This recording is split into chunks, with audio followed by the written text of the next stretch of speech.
I am back again with another probably going to be a very quick review looking at the time. So I'm at work and I'm starting very soon to open the library. So I'm going to keep this brief. I wanted to do I'm going to say this very briefly, more for the people watching on YouTube, because I'm also a music reviewer for Joyzine, and I do radio presenting as well. So often I'm out and about gigging and seeing bands and reviewing albums and such like. And last night I went to see a band called Jopy, that they spell Jopy, who released their first EP last week, which I absolutely adore. I really love it. And after my review, they invited me to come down and see them live in London last night. And I also had the opportunity to interview them, and it's the first in-person interview I've done since 2012, believe it or not, because I've done lots over email and stuff like that.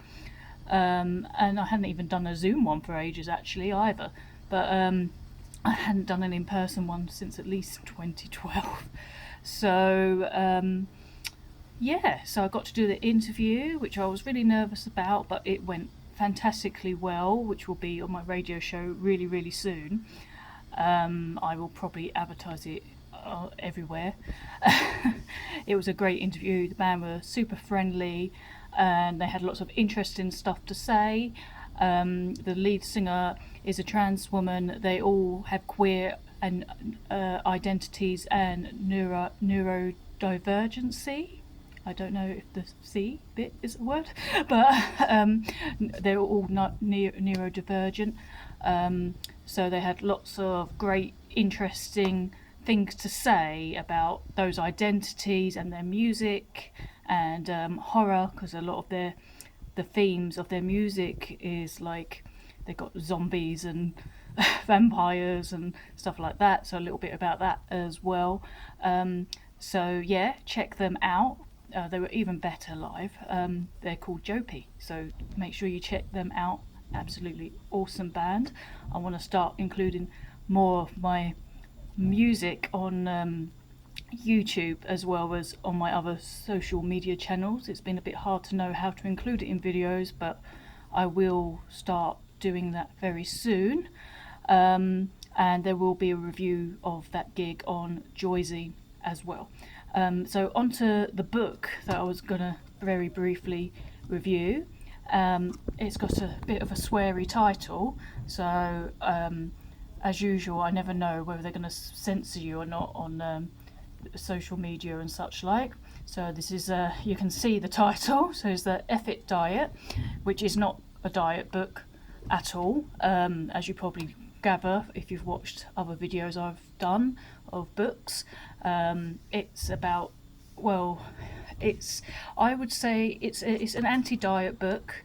I would say it's about intuitive eating, although the writer Caroline Dooner tries to kind of distance herself from that, because she says that, you know, people still can use it as a diet, which is true, some people do, but I think the way she's writing it and distancing herself from intuitive eating, she's basically saying it's a really bad idea, although that's exactly what she's talking about in this book. It's just that some people misunderstand the concept of intuitive eating, thinking it makes your hunger go away or something and you should be eating less or whatever, when it's not really about that at all.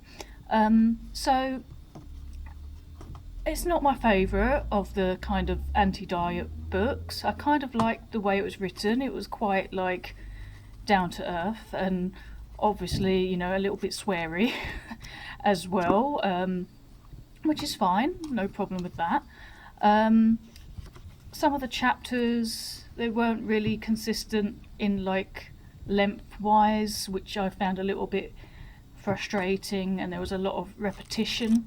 But what I did like is that she put little exercises in here, which are particularly good if you've had eating disorders or diet issues. Then I think they would be really helpful to you. And she also kind of goes into, got different sections about like working mentally to let go of kind of diet culture, physically and emotionally, as well as little exercise to aid you with that. So that's what's good about it. So I'd probably give it something like a 3 out of 5, because although it had good parts and the overall concept of the FET diet is something I'm fully on board with, I just think that she kind of distanced herself from what she's actually talking about, which is intuitive eating. And yeah, it was a little bit odd. Some of the things that she wrote in there I didn't necessarily agree with either 100%. But yeah, so yeah, that's this one. So I'm going to leave it at that today. And yeah, I will see you again very, very soon, no doubt. And yeah, hopefully start including some more of the music stuff that I do, because that's quite a large part of my life, as well as books. So yeah, I will see you really soon, and have a great weekend. Bye.